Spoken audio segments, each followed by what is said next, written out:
Olá, pessoal, tudo bem com vocês? Bom, estamos aqui em quarentena, em isolamento social, para que o coronavírus não seja mais um dos problemas que enfrentaremos neste país nos próximos meses, talvez anos. Mas dando continuidade à nossa aula de geografia, hoje o nosso assunto será ou serão os agentes exógenos e o relevo brasileiro.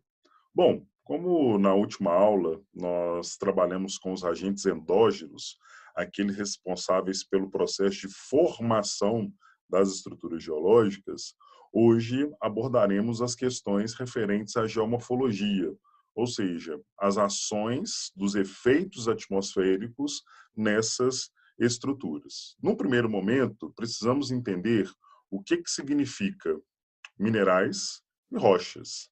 Esses significados eles são muito importantes porque são os minerais e as rochas que dão o que nós chamamos de estrutura, e são eles que sofrerão o processo de transformação.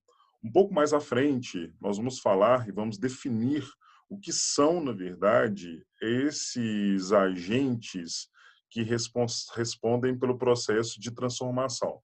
Bom, podemos defini-los como o intemperismo e a erosão, mas num primeiro momento passaremos aqui pelo conceito de minerais e de rochas. Bom, o conceito de minerais, do latim minera, são compostos químicos naturais. Esses compostos químicos naturais são encontrados em abundância na superfície da Terra, praticamente em estado sólido. Dois podem ser encontrados em estado líquido, é o caso da água e o mercúrio. E quando nós temos o que nós chamamos de associação de um ou mais minerais, nós definimos como rochas. E essas rochas, também encontradas em abundância na superfície da Terra, elas podem aparecer de diferentes maneiras ou apresentam diferentes características. Então, aqui nós temos o ciclo das rochas. E esses ciclos das rochas nos indicam o quê? Bom, todas as rochas que nós temos acabam surgindo do material magmático. Lembram-se, né? O material magmático é aquele que está dentro da estrutura interna da Terra, que compõe a estrutura interna da Terra, e aí você tem o extravasamento desse material a partir do vulcanismo, e aí temos a formação das rochas ígneas. Essas rochas ígneas, elas vão se dividir em duas. Nós temos as rochas ígneas denominadas intrusivas e temos as rochas ígneas consideradas extrusivas. As intrusivas também podem ser chamadas de plutônicas, enquanto as extrusivas podem ser chamadas de vulcânicas. O que diferencia uma da outra? Normalmente o processo de cristalização. As rochas ígneas intrusivas têm um processo de cristalização mais lento, permitindo a formação de cristais. As rochas extrusivas, elas têm um processo de resfriamento mais acelerado em contato com a água ou em contato com a atmosfera, fazendo com que os cristais eles não tenham tempo para se formar. Por isso nós temos as rochas com características mais ásperas. Bom, além dessas duas rochas, né, que derivam do que nós chamamos de rochas ígneas ou magmáticas, nós temos também as rochas metamórficas e temos as rochas sedimentares. Quando você analisa esse pequeno organograma, dá para vocês entenderem que as rochas sedimentares são formadas a partir de partículas de outras rochas. Elas sofrem com o que nós chamamos de intemperismo. E esse intemperismo é o desgaste desse material rochoso, ou seja, a rocha está virando areia. Tá? E nós temos o que nós chamamos de metamorfismo, que são normalmente dobras, falhas ou fraturas que acontecem nas rochas que sofrem com pressão e com temperaturas bastante elevadas. A partir do momento que temos, né, esse desgaste das rochas, a gente consegue perceber o que nós chamamos de formação das estruturas do relevo. Né?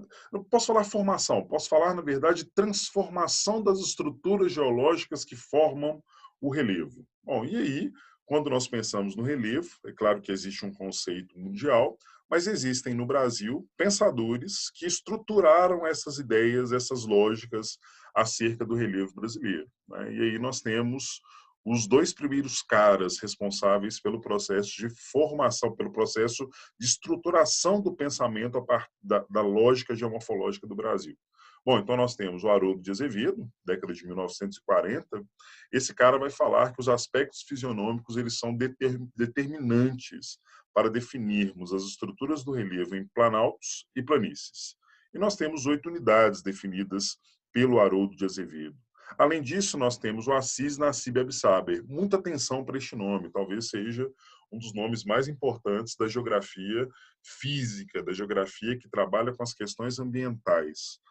Nos próximos encontros, sejam eles virtuais ou presenciais, vamos falar bastante do Assis Nassib Absaber, porque ele é o cara que estrutura o pensamento sobre os domínios morfoclimáticos brasileiros. É ele que vai falar que os biomas eles não são tão simples como imaginamos. Quando você pensa no Cerrado, no Amazônia, é preciso pensar numa estrutura que envolve características geológicas, geomorfológicas, de vegetação, de clima, além de pensarmos também no que nós chamamos de características que formam um espaço, um recorte espacial.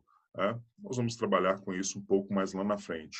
Mas, no primeiro momento, década de 1960, o professor Assis Nassib Absaber, ele pensa numa forma diferenciada do relevo. Ele, claro, vai utilizar o pensamento do Haroldo de Azevedo, ele vai se apropriar de alguns conhecimentos, não no sentido negativo, mas vai falar que nós temos o que nós chamamos de aspectos fisiológicos. Está vendo que existe uma diferença aí, né? Muita atenção para isso, né? A ESA gosta de brincar muito com esses o quê? Com esses conceitos. Essas são as famosas pegadinhas da prova da ESA. E aí você tem também planaltos e planícies e 10 unidades do relevo. Vale a pena vocês analisarem os mapas, né, e perceberem que são poucas as diferenças apontadas pelo Assis Nassib Absaber, mas é preciso, na verdade, refletir de maneira significativa sobre essas transformações, sobre essas modificações que ele propõe. Bom, nós temos aí, talvez, um pensamento um pouco mais complexo, né, que é o pensamento do professor Jurandir Sanches Ross. Lembrando, todos esses caras estão lá no centro do conhecimento geográfico brasileiro, que é a Universidade de São Paulo, a grande USP. Esse cara, o Jurandir Ross, ele conta com o suporte do que nós chamamos de projeto Radam Brasil, que foi um monitoramento do espaço brasileiro a partir do sensoriamento remoto. Esse projeto Radam Brasil ele foi extremamente importante, inclusive no sentido de descobertas de vários recursos minerais, de várias reservas de recursos minerais, mas serviu também para a gente complementar o pensamento sobre o relevo brasileiro. O Jurandir Rosa ele vai propor uma nova interpretação. E aí ele pensa no planalto, na planície e também na depressão. Tomar muito cuidado com isso, né? A ESA gosta de usar, né, o que nós chamamos de pensamento do relevo brasileiro a partir desses 3 autores, né? Então, pode parecer uma pergunta na ESA, perguntando ou questionando quais são, na verdade, ou qual é a estrutura do relevo pensada pelo Jurandir Ross. Então, aí você já tem uma ideia, né? O Jurandir Ross é um cara que vai um pouco além do Haroldo e do Assis, né? E aí ele gera uma certa... é, não posso dizer, ele gera uma certa complexidade, né, dessa compreensão do relevo brasileiro quando pensa em 28 estruturas divididas em planaltos, planícies e depressões. Alguns devem estar se perguntando, Tiago, é importante eu decorar todos esses nomezinhos? Bom, eu acho interessante, né, vocês analisarem todas essas estruturas que são colocadas pelo Jurandir Ross, mas é preciso entender a localização de cada um deles, né? E entender também quais foram os processos externos a que estiveram sujeitos esses espaços. Quando você pensa nessa ideia, né, do que nós chamamos de planalto, planície, depressão, vamos aí para algumas definições, né, alguns conceitos. O conceito de planalto, né, é uma estrutura irregular, ela é a mais alta de todas, onde predominam os processos de desgaste das rochas, ou seja, você tem o que nós chamamos de intemperismo e erosão agindo de maneira bastante significativa. Daqui a pouquinho a gente vai falar o que é intemperismo e erosão, mas basicamente é a rocha virar areia. Então, os planaltos, essa estrutura irregular, fazem com que você tenha um processo de desgaste mais acelerado que o processo de deposição. Isso é muito interessante, porque quando você pensa nos rios planálticos, eles são formados ou formam cachoeiras. E essas cachoeiras, elas acontecem e se formam exatamente a partir desses desníveis que a gente consegue perceber nessas estruturas, nessas formas do relevo. A planície, ela já é a mais rebaixada, né?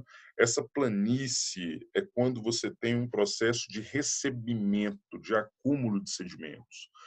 Elas aparecem praticamente a 200 metros ou abaixo de 200 metros de altitude, podem ser definidas e podem ser estruturadas e formadas em três ambientes, em ambientes lacustres, em ambientes fluviais, em ambientes marítimos.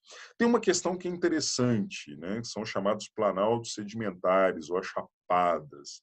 São regiões que hoje são altas, mas anteriormente eram regiões rebaixadas, receberam sedimentos e aí, consequentemente, nós tivemos o que nós chamamos de formação daquele tabuleiro, né? Dá para vocês perceberem isso na Chapada Diamantina, como se estivéssemos, na verdade, o que nós chamamos de quê? Como nós tivéssemos uma mesa, um tabuleirão, né? Esse tabuleiro é formado a partir da deposição dos sedimentos. Nós temos as depressões. As depressões, na verdade, elas são as estruturas que aparecem entre o que nós chamamos de planalto e planície. E aí que vem a grande sacada do professor Jurandir Ross, né? Se você parar para pensar, esses planaltos, essas depressões, elas vão tanto receber como doar sedimentos. Porque quando vocês pensam em planalto, o planalto é doador de sedimentos para as regiões mais rebaixadas. As planícies são receptoras de sedimentos. Né? E quando você pensa na depressão, esse limite, né, entre o planalto e a planície, normalmente você tem ali a recepção e tem também a doação de sedimentos. Ela é levemente inclinada, está entre 200 e 500 metros de altitude. Muita atenção para essas altitudes, né? Esses 200 e 500 metros, eles acabam delimitando abaixo de 200 metros as planícies, acima de 500 metros nós teremos os planaltos, as estruturas irregulares, e entre elas nós vamos ter o que nós chamamos de depressão. Essa depressão também pode ser uma depressão abaixo do nível do mar, que nós vamos chamar de depressão absoluta.